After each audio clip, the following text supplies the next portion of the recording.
All right. Well, welcome everybody. It is Tuesday, May 7th, 2024. It's the end of the semester for many folks, and it's the end of our Canvas meetings for the semester. So this is our last one until July. So great to see everybody. It is going to be a good conversation today around the topic of autism and employment. So we'll turn it over to our guest presenters, Doctors Cindy May and Chris Whelpley, in just a few moments. But first, a reminder, if you are joining us for the first time, this is a great space where we share research and resources related to autism and post-secondary education. I'm Brett Nachman with the College Autism Network, and yeah, just glad to have you all here. A few reminders. Again, if you have your microphone on, please just turn that off to make sure that we don't pick up any background noise. You can add your name to the meeting agenda. I know several folks have joined since I first put this in the chat, so you can see what we have in store. And we definitely want to encourage you to be signed up to our Canvas listserv, because that's how you're going to find out about our future Canvas meetings, sharing recordings, and often a wide variety of resources, recruitment tools for studies, and more. So that's going to be a great source to be tapped into. Also, we encourage you, if you're not already and so inclined, to sign up for a formal College Autism Network membership, as that affords certain benefits, including discounts for our College Autism Summit. So you'll find that link in the chat right there. But before we move into other items, we usually start off our meetings with a little bit of an icebreaker, where we're going to encourage you to chime in the chat with some thoughts based on a prompt. And given that we are entering summer, even though for so many folks, snow is still in the forecast. I was talking with some colleagues in Utah. It's like, oh, we have snow today. So it may not feel like summer just yet for everybody, but the prompt for today is, what are your summer plans that you're most excited about? So if you'd like to chime in, let's find out what folks have on the docket. And if you'd like to turn on your microphone and share that way, you're welcome to do that too. All right, we already have a few coming in. AJ is hiking Angels Lookout.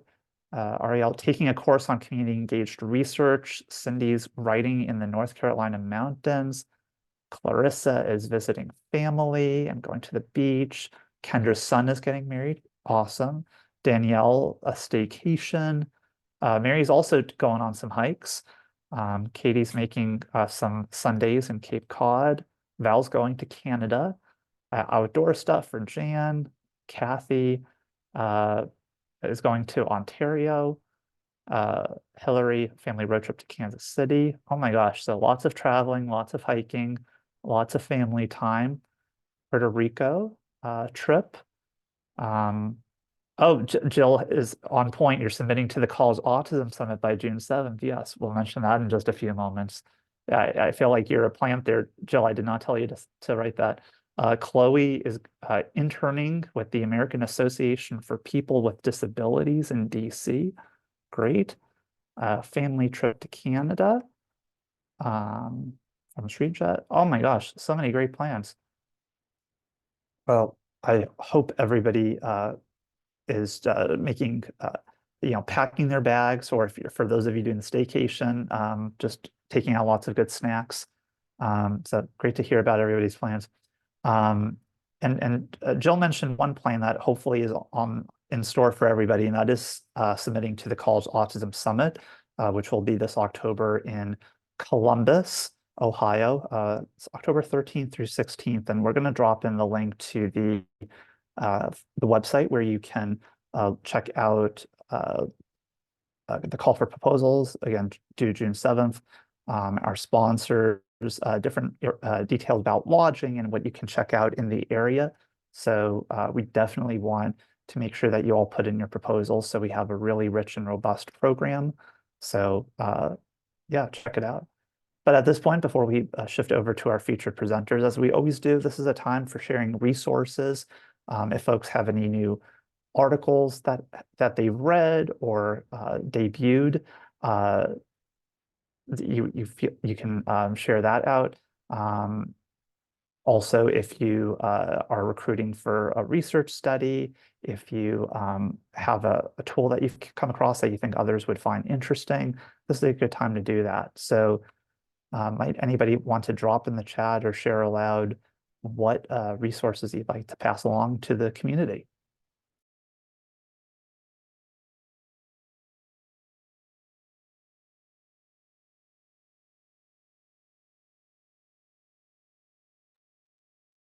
All right, we already have one from Mark, who was our presenter last month, about employment opportunities. Great, very on point for today. What else do folks want to share out?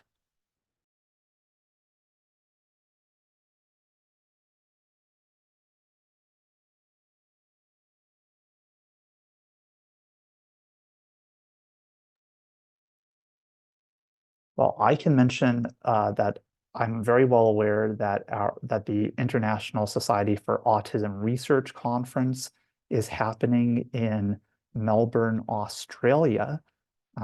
So for those who are elsewhere, so that is happening just about a week. And I know at least one or two people on the call today who are perhaps heading down there. So very jealous of those individuals. What else is going on? Resources to share?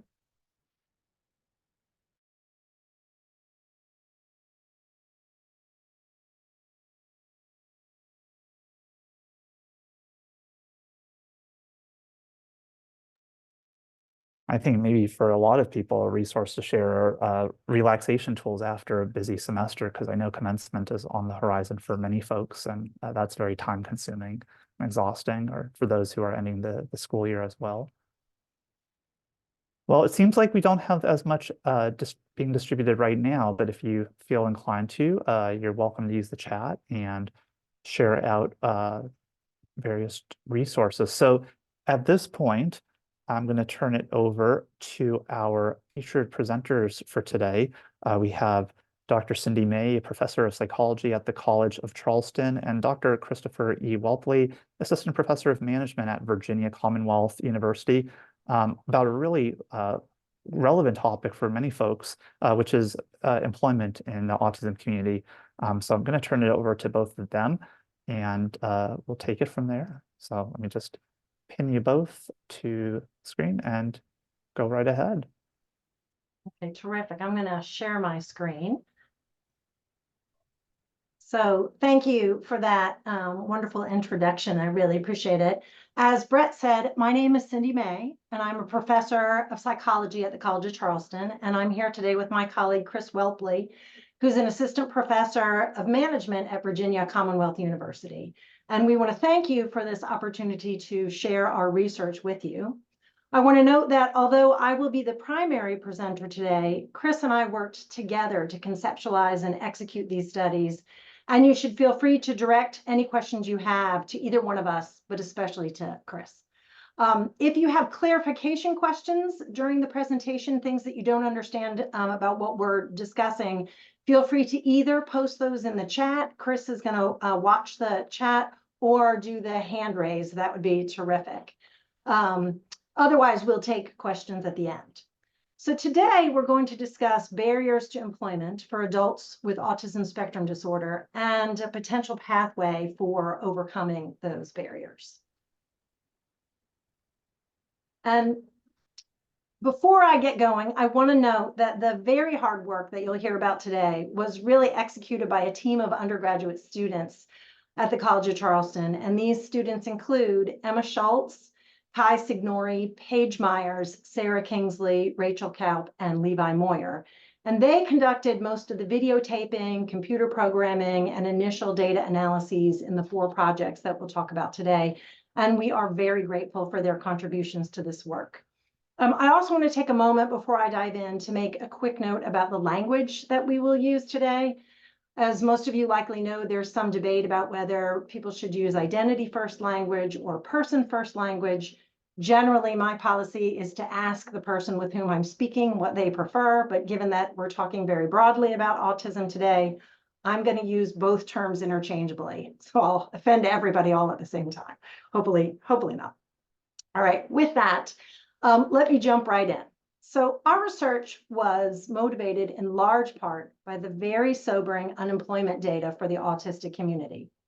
If you look broadly at unemployment rates for people with all types of disabilities in the United States, the data show that the unemployment rate for people with disabilities is more than twice as high as that for people without disabilities. This will come as no surprise to most of you.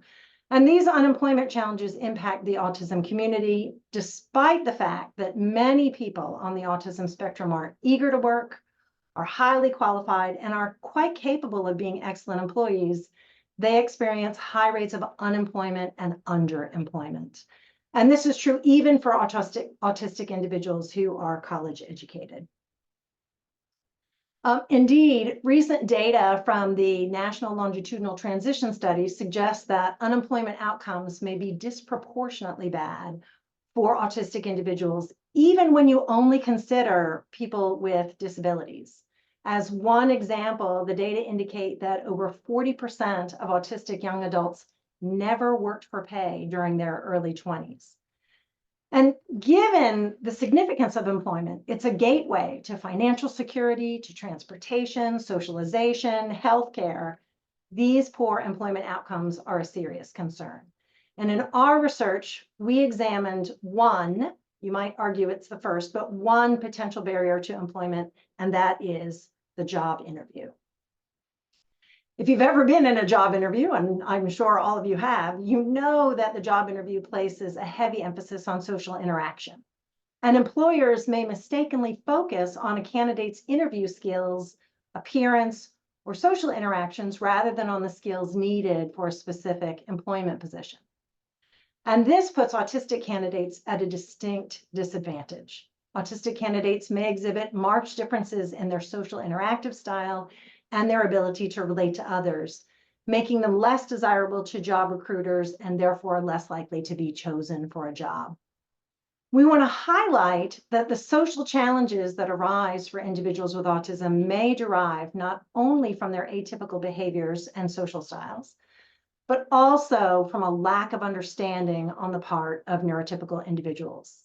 Indeed, research suggests that neurotypical individuals have difficulty understanding the mental states and the behavior of autistic individuals, especially when neurotypical individuals are unaware that someone has autism.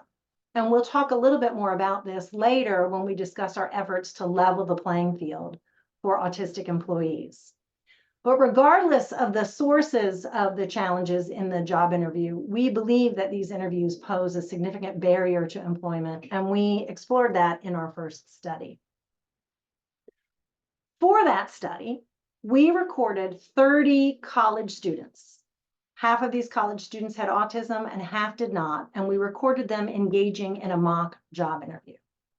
All of the participants, regardless of diagnosis, were between the ages of 18 and 25.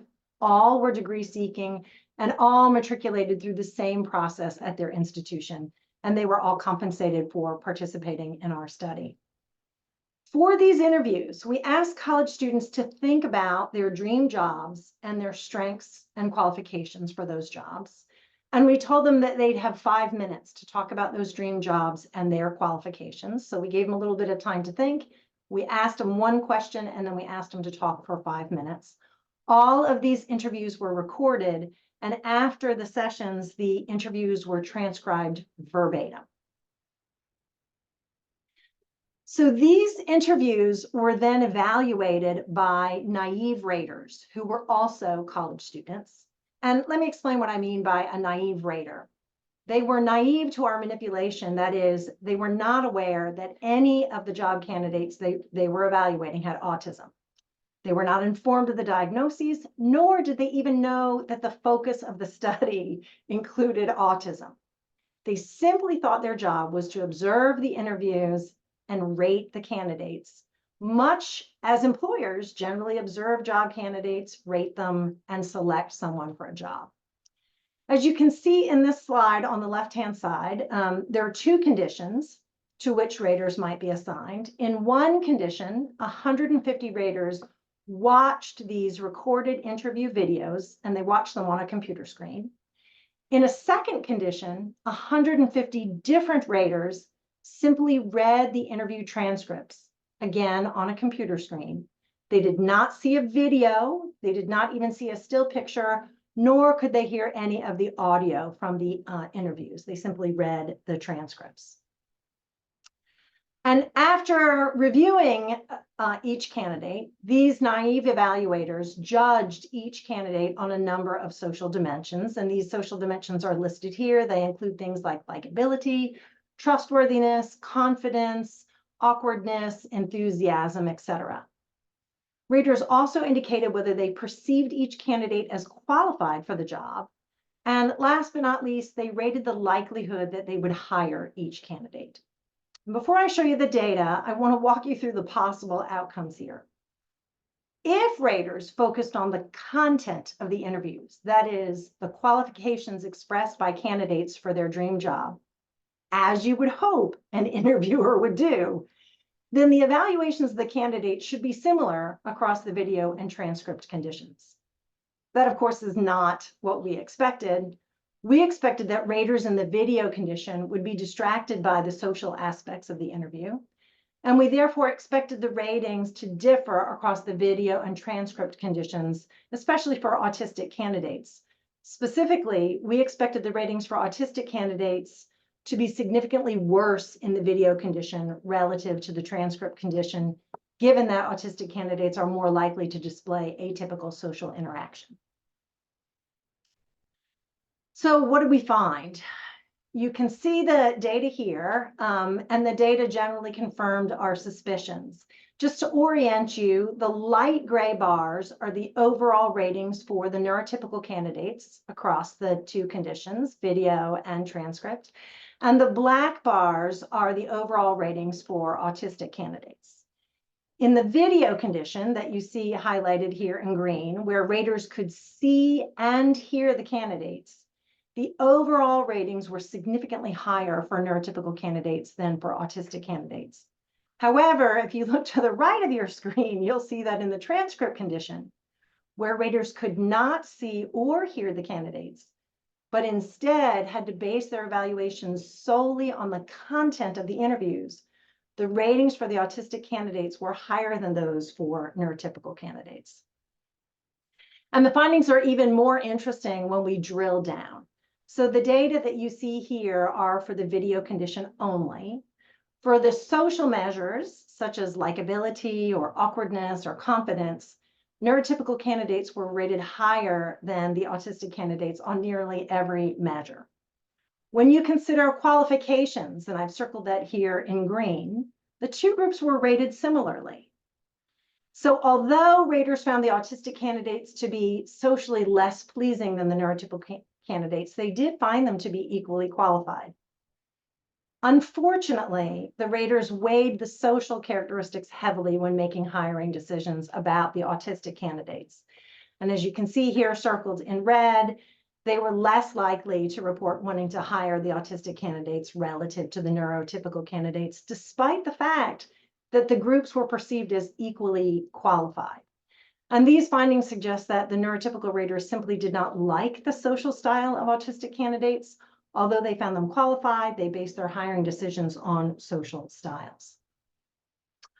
Okay, so the pattern of findings was pretty different in the transcript condition. The social advantages that we saw for the neurotypical candidates in the video condition have now disappeared and in some cases have been reversed. With just the transcript, raters found the candidates with autism to be more qualified and they were more likely to hire them. So again, these findings reiterate that it is style rather than substance that's driving the pattern that we observe in that traditional interview setting. Okay, so these findings suggest that job candidates with autism, even when they're highly qualified, will likely be at a disadvantage when they engage in an in-person job interview particularly if the interviewer is not aware of the diagnosis and/or the interviewer has little knowledge about autism spectrum disorder. Unfortunately, for better or worse, job interviews remain a key part of the hiring process for most jobs. There are some exceptions. We can talk about that at the end today, but for the vast majority of jobs, job interviews are still qualified. And so we wanted to explore how we might be able to level the playing field for candidates with autism. So to do this, we adopted a social disability model approach that acknowledges that some of the social challenges experienced by individuals with autism arise from a lack of understanding on the part of neurotypical individuals. So to address this, we developed neurodiversity training that was designed to educate neurotypical individuals about autism. Before I tell you about that training, I want to mention briefly that other researchers have taken a different approach that focuses not on the education of neurotypical individuals, but rather on the training of autistic adults. Specifically, they've attempted to address the job interview inequities by training individuals on the spectrum on targeted social skills like eye contact or body language. This practice of changing one's natural behaviors is often called masking. And while we acknowledge that there has been some success in teaching autistic individuals to mask specific autistic traits, we did not take this route for 3 reasons, and I'll tell you those quickly. First, the evidence, there's growing evidence that the negative impressions of people with autism are not driven by a single difference or even a collection of isolated differences, but rather by a more complex synthesis of physical and social cues that can include behaviors or fashion, what you're wearing, or your grooming habits. So it's our belief that tackling behaviors individually may not have the broad benefits that we're seeking. Second, there's other evidence that suggests that this sort of masking can be exhausting and difficult for autistic individuals, making a stressful job interview situation even more stressful. And third, arguably most important, we believe that autistic individuals should not have to mask who they are. They bring value to the workplace and shouldn't have to mask their neurodiversity. So we wanted to see if we could address the bias inherent in the job interview process by educating the interviewers. And I'll tell you a little bit about the training. First, I want to thank Kristen Gillespie Lynch. She very generously shared some training that she had developed. Her training was targeted to educate college faculty about autism, and we modified that training to target potential employers. And our training consisted of 2 modules, each of which was under 15 minutes and could be completed online. And the first module focused on the diagnostic criteria of autism listed in the DSM-5. It talked about traits that are often associated with autism, and these were reviewed by 2 young adults on the spectrum. So we tried to make sure that in these modules, the information was presented by people with autism, and they discussed the way that these traits can vary across individuals. At the end of the module, all of our participants were required to take a quiz, and they had to, a short quiz, and they had to score at least 80% in order to continue on. For the second module, which again lasted only under 15 minutes, this module featured a video by a professor with autism, and she described various misconceptions about autism and criticism that she had faced. She also discussed several common myths about autism and corrected those myths, such as the incorrect assumption that autism is caused by vaccines. And she talked about recommendations for being a strong ally to individuals with autism. And again, this module was followed by a quiz to ensure understanding. So that's a little bit about our training. Let me just give you a quick overview of the methodology here. So first, participants completed the training and they took the quizzes, and then they engaged in the exact same experiment that we used in our first study. I want to emphasize that we used the exact same interview videos that we had used in our first study across all of our studies, allowing a more direct apple-to-apples comparisons. There was one difference here, though, in addition to the neurodiversity training, and that was that our raters in these training studies, when they came to watch the videos, they were not naive. With permission from our interviewees, we indicated to the evaluators whether each job candidate had autism before their job interview was shown.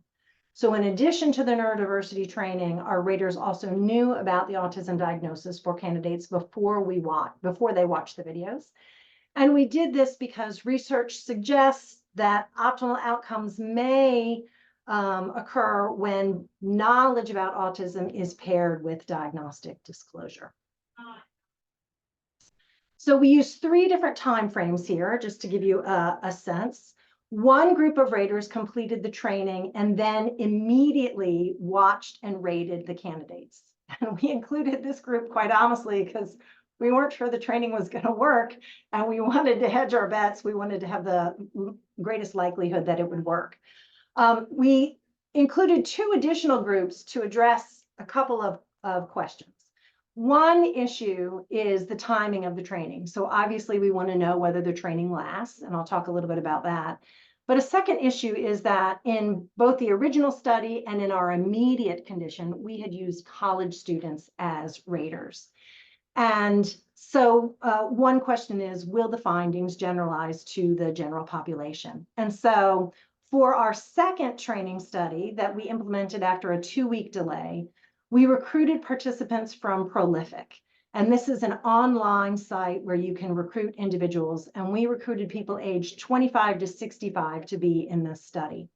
And those individuals engaged in the neurodiversity training, and then 2 weeks later came back, watched and evaluated the interview videos.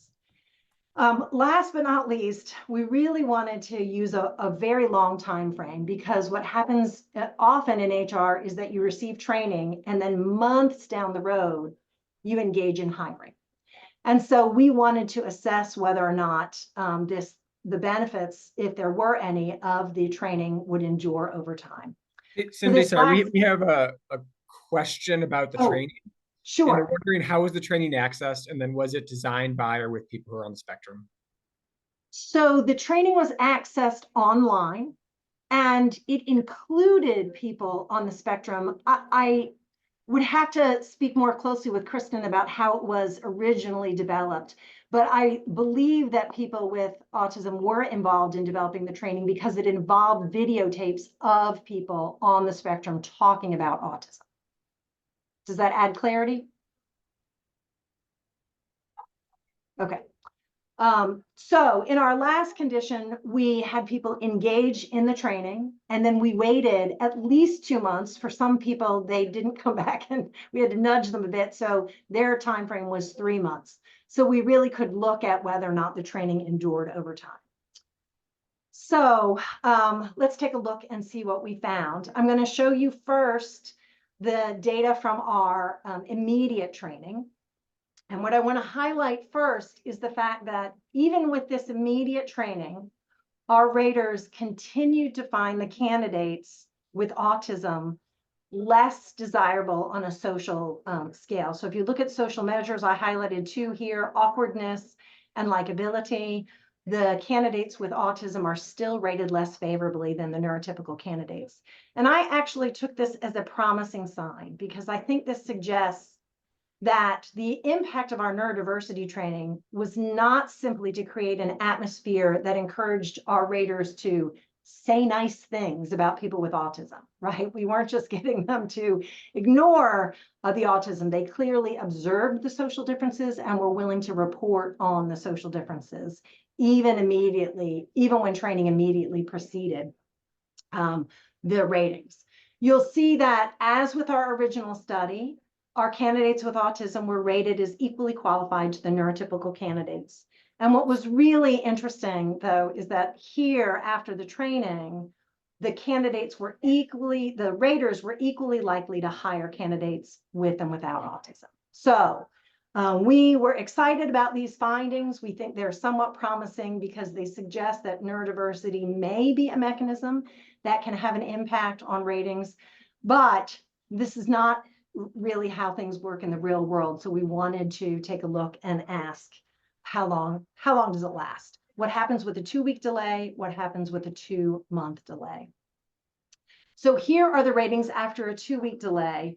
And remember, the participants here were adults recruited through Prolific. So this is really a broad sample across the United States, people ages 25 to 65, much broader than the college students we've used.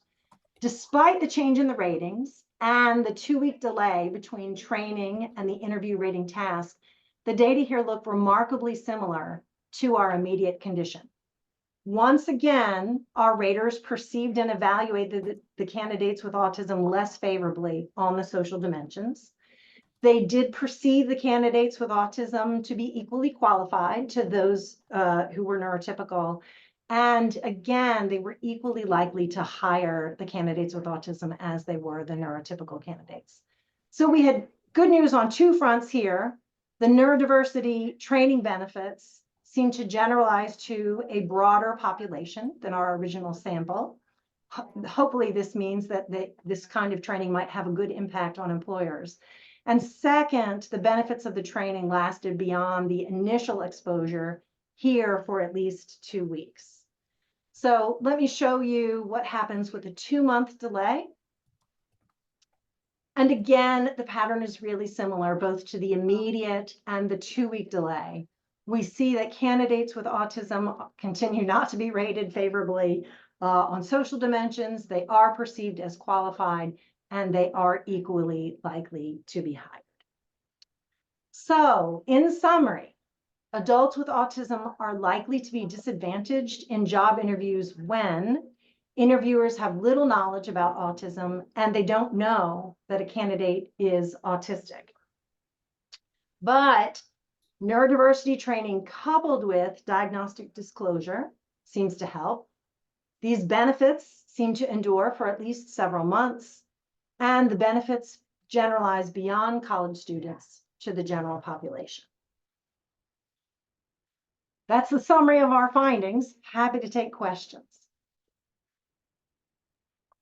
All right. Thank you both so much. That was extremely rich and you packed a lot of great content in there. So let's turn it over to our community members and see what questions are on the top of their minds. We'll address those. So it looks like the first one I'm seeing is from Val. I found for myself I do much better on Zoom than in person for your interviews. Is there any research you are aware of, any differences between video versus in person? So for instance, if the awkwardness is less likely to be viewed via a video format. Thoughts there? Chris, you want to take this one?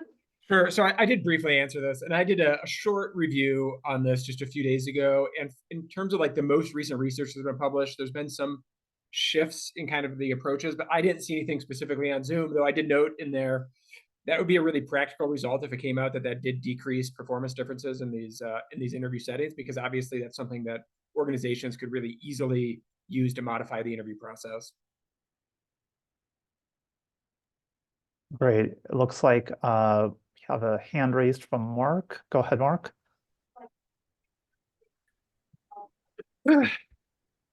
Oh man, this topic is so relevant to me right now. I can go in a million different directions and ask so many questions, but just for I guess one of them I have is I guess one of them I had AJ Richard had in the chat, so I'll let you answer that one. But I guess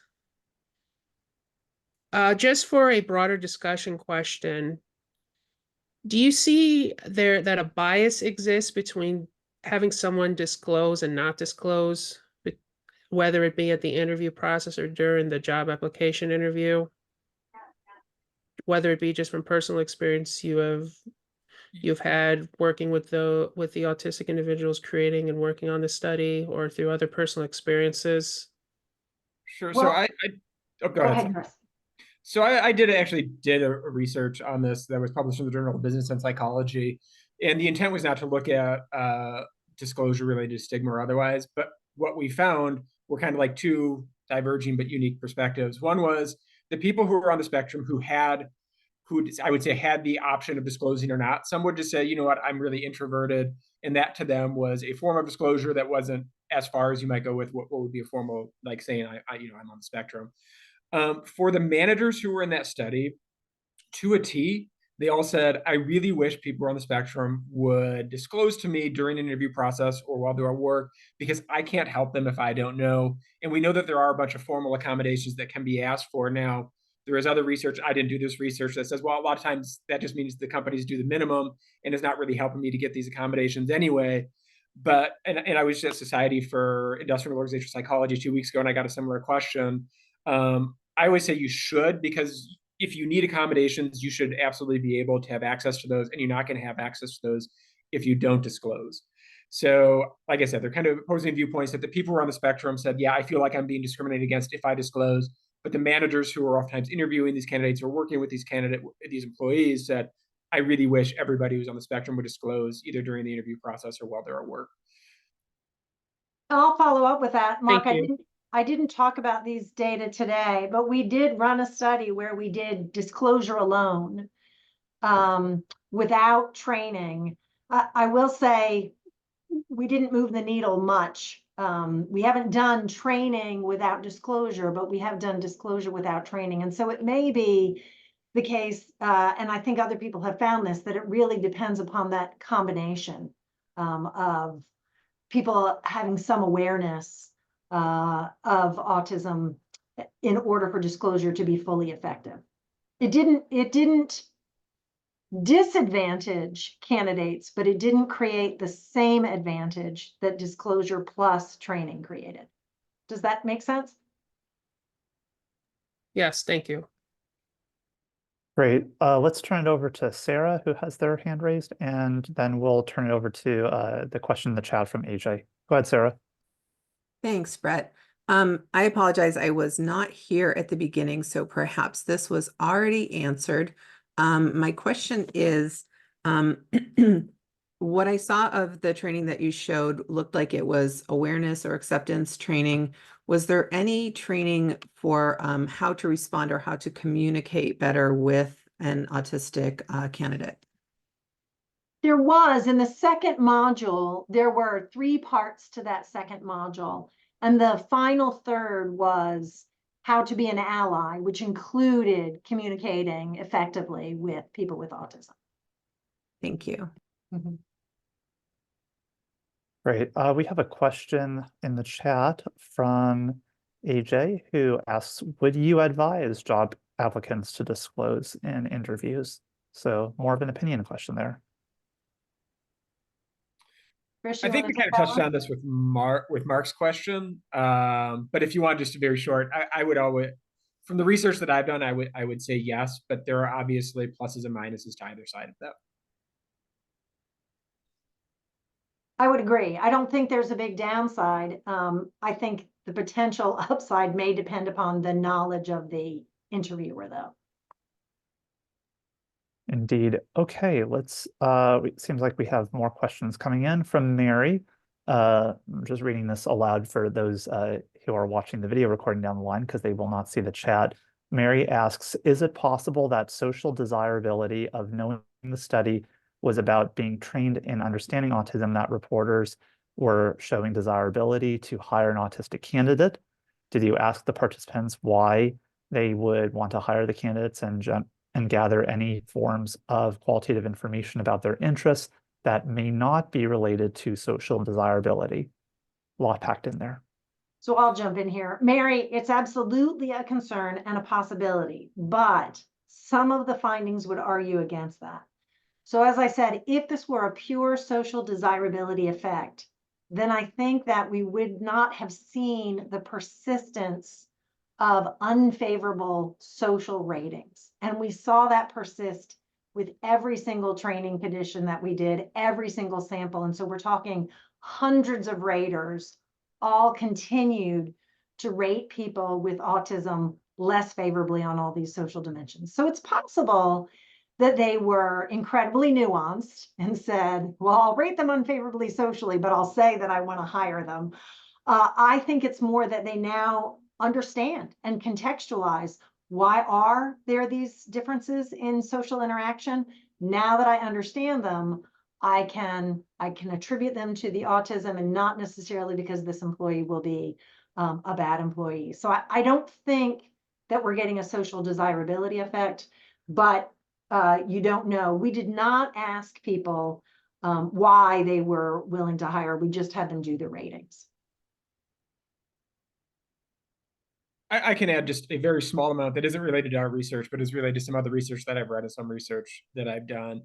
And my perspective as somebody who's in a business school is this does need to be a win-win from a business perspective. So there is research that looks like project search and more supported employment and coaching and customized employment and that type of stuff. But in the context of the populations that I've sampled, what the managers have been very clear about is the people who I've hired on the spectrum have really strong skill sets.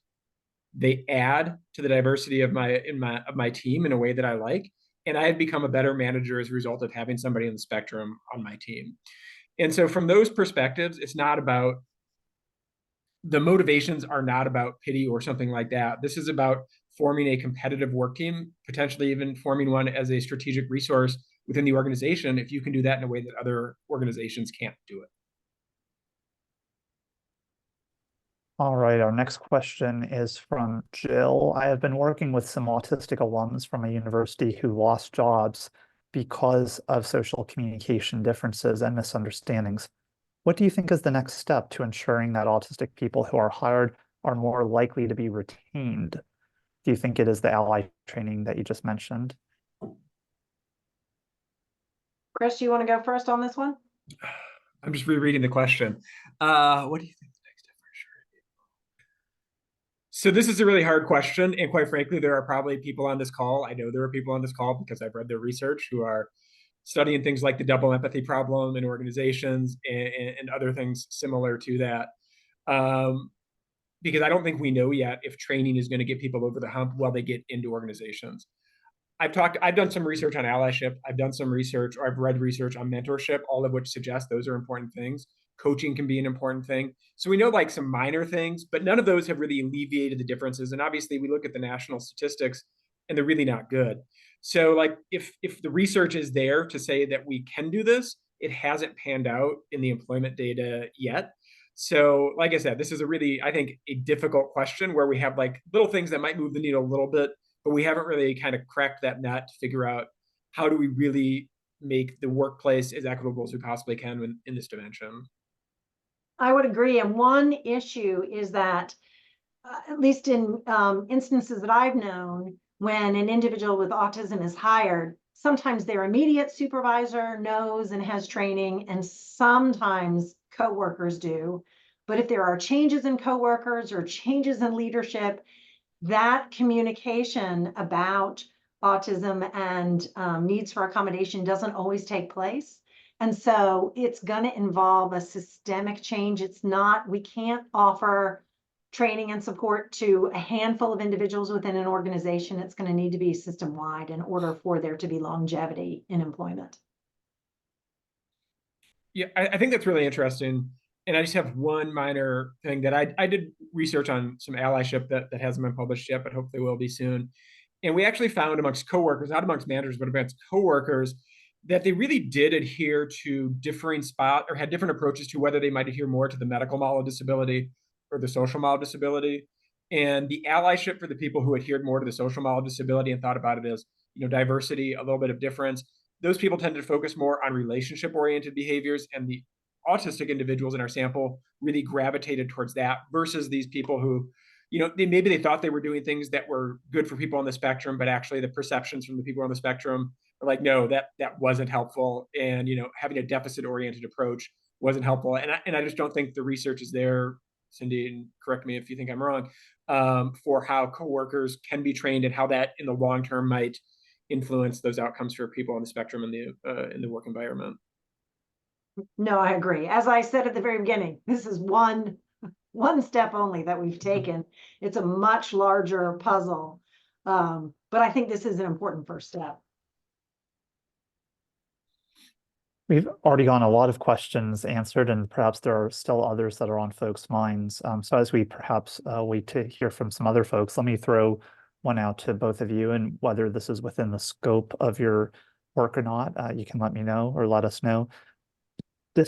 disciplinary differences based on what fields folks are in. How do you sense that in influencing one's understanding of and acceptance of autism? Particularly, I don't know if this was a measure in terms of your training, in terms of what these folks' careers are, but I'm always curious about the variability in fields and disciplines for autistic folks.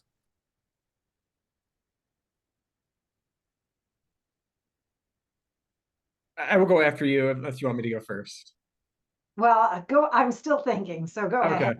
So I thought I saw Dr. Vogus come onto this call a little while ago, but he was a co-author on a paper with whose lead author was Dr. Ezerins, who I think I don't remember what school. I thought it was Arkansas, but I could be absolutely wrong on that. And they did like kind of overarching integrative review on management approaches and management issues with autism. And you look at their citations, and they're all over the place.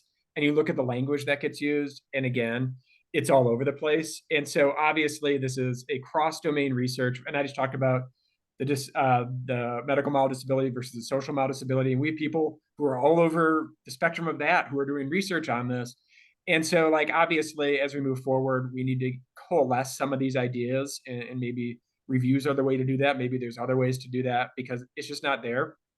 And then the other piece to this that is super difficult is if you look at like the people who are at the VCU Autism Center, and again, they adhere very closely to the medical mild disability, they're only looking at people, not only, they do a lot of research, but like they look at people who come out of Project Search. That's very different than the research that I do, where I look at people who are independently living versus some other people in my field who look at people who have caretakers but are in competitive workplace environments. We could get drastically different results just looking at these three different populations. And that's one of the things that I just don't think we as researchers in any field have really done a great job of articulating how these results may differ across these very heterogeneous groups. Yeah, I would agree. I don't really have much more to add to that, other than to say, I've been thinking about the difference in the raters, and I was really concerned when we switched to the prolific sample, because I know that the sample that we used for raters here at the College of Charleston includes people who are enrolled in psychology classes. And so these, generally speaking, are people who are interested in human development and interested in neurodiversity. And so may be more inclined to be open to neurodiversity. And so with the prolific sample, I was really, really wondering whether or not we would see a bump, particularly because we added that sample with a delay. And we saw the exact same pattern. So if you had asked me before we had collected the data, I would have said that this may depend upon, the impact of the training may depend upon the recipient of the training, but I have more hope now that we may be able to move the needle with the general population. Good context there. We have another question from TC. Do you recommend competency-based assessments for hiring that includes a short interview rather than being solely focused on an interview? So I did a paper that I'm having a really hard time getting published.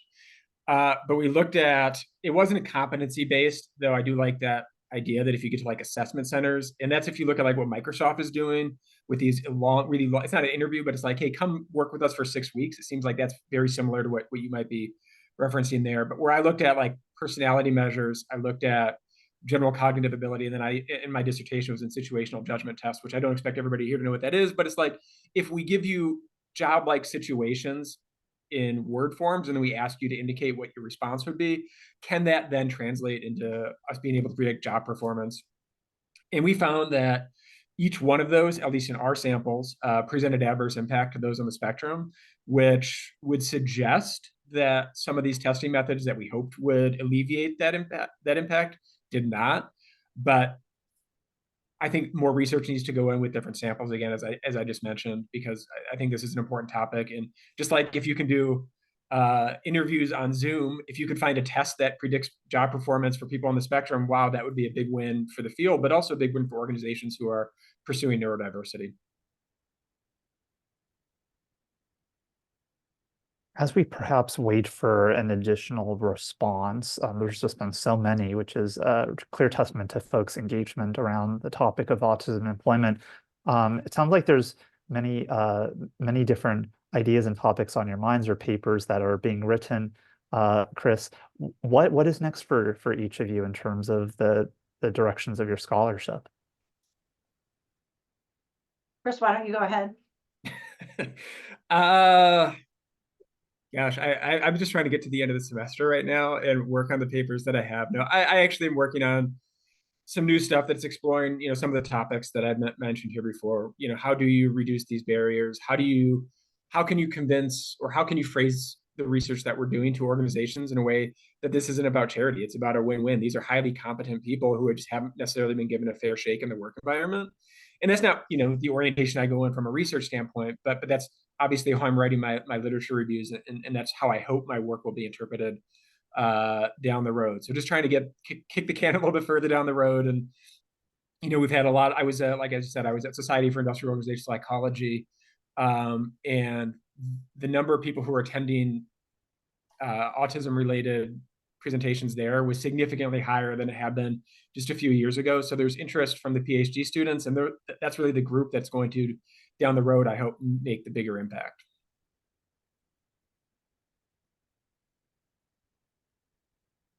So I would say, ditto, my number one goal in this moment is to get some of these papers out. I'm at a teaching institution, and so finding time to write on top of teaching has been pretty tough. But I would love to hear what directions people would love to see us take.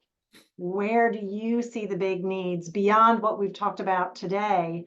I would love to hear from folks here. What questions are you hoping to get answered?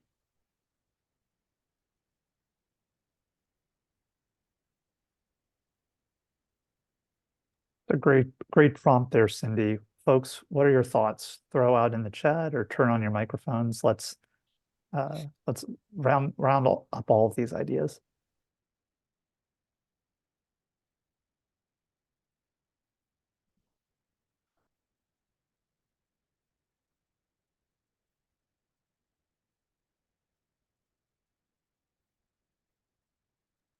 I can go. This is probably not unfortunately, this is probably not as practical and as useful as we want, but I think just giving that more awareness not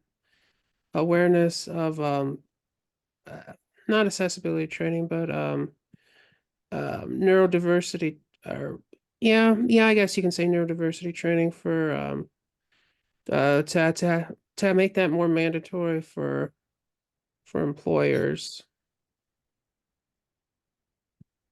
That might be a way to start. Yeah, Brad, I agree with you too. That's a good call as well. When and how to disclose. Yeah, and Rachel wrote bias and barriers to disclosure. How can employers be more intentional about mitigating this? Well, I think it's really interesting because although across universities, maybe not in Texas, but anywhere else, diversity, equity, and inclusion are often talked about, right?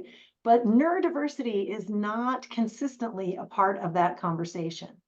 And so I think if you look at companies and their trainings, I don't think neurodiversity is a standard part of that type of training. And so how to increase that, the awareness of neurodiversity and training about neurodiversity, I think would be an interesting pursuit. Val, go ahead. I see your hands raised. I think one of the things I keep kind of like thinking about is I feel like, I guess as someone who, depending on the day, is going through academic job searches, the idea of like, what are reasonable accommodations that aren't like overwhelming to the search committee? Like knowing both that like sometimes like a psychologist will give you like, here are all the huge ass list of like, you can ask for this and this and this, but knowing like, depending on what you ask for might affect like their perceptions of you.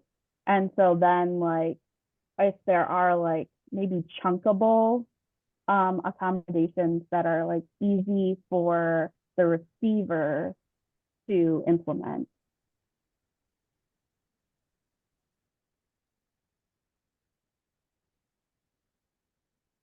I can give you a brief answer. One of the reasons I got into this is because I used to interview people when I worked in like a data science market research type of field. And I just routinely saw people get screened out for things like body language and eye contact. And I was like, this is absurd. And if we ever have time, not in the group setting, I can give you some more background on that. But things like, what questions are you going to ask me before I get in? That seems pretty reasonable. That seems something that the organizations are amenable to. I don't know what type of interview environment you would be in, but not being in a group interview environment. I actually interviewed for a job a few years ago where they started the day. This was like 7:30. It was 7 in the morning, and they're like, "Let's go into a room with 12 other academics, and you can drink coffee and have a muffin, and everybody's just going to throw questions at you." I was like, "Oh my gosh, what a terrible way to start a job interview." So, the things that you can avoid in that sense, I think are absolutely reasonable. And I suspect organizations might as well. As you get further down the rabbit hole, I would guess, like, do you have like specific examples to say, like, I think this would be reasonable to me, but I don't know that it would be reasonable to an organization? I guess one of the big things is like, I think as someone who had like, I don't know, like, I think like those questions, the like amounts of people in rooms thing, I don't know. Like I was once interviewing for a LGBT center director job and they had 60 people in the room for like a meeting dinner. And like the amount of it's like a diversity specific area. So you're trying to like, and so like trying to figure out even like how do you navigate stuff like that, or like figuring out like there's some people who like want you to chunk like academic interviews longer. So like you would have it instead of like over one day, you would have it over two. And I don't know if like a university would be okay. And I don't know for me even if that would be helpful. My perspective on this would be that it's completely reasonable to not want to go to a room with 6 people, and that, and we know this, right? Like if you just talk about a typical population, people who are extroverted tend to do better in those types of situations. But people who are introverted still make significant, differences in the workplace. So like, it seems to me like that's reasonable. But again, I would imagine that may be employer specific and that some of them are like, well, no, this is part of the process. But particularly, if that's followed with a disclosure, I can't imagine that they'd be like, yeah, it's a good idea to put people in a room with 60 people. Again, I know I would hate every second of that myself. So I'm also not, I'm not as familiar with the Americans with Disabilities Act that I probably should be. I've written a little bit about it, but I am not as familiar with it as I would like to be. Well, I think the community has generated the next 10 years worth of research studies for you both, maybe more or less. Really great thoughts. Thank you, Cindy and Chris, for just generating such great conversation and perspective about neurodiversity training and employment in the autism community. I think this is very valuable context. So thank you both. And thank you also, everybody, for joining us for our May Canvas meeting. We will be back in July with more content, more presentations. So stay tuned to your email via our Canvas listserv, in which we'll post details about those future presentation dates, topics, and presenters. In the meantime, you'll find this recording on our YouTube channel very shortly. So hope everybody has a good rest of the semester for those of you in academia or in education. And yeah, have a good week ahead. Thank you all. Thank you. Thank you.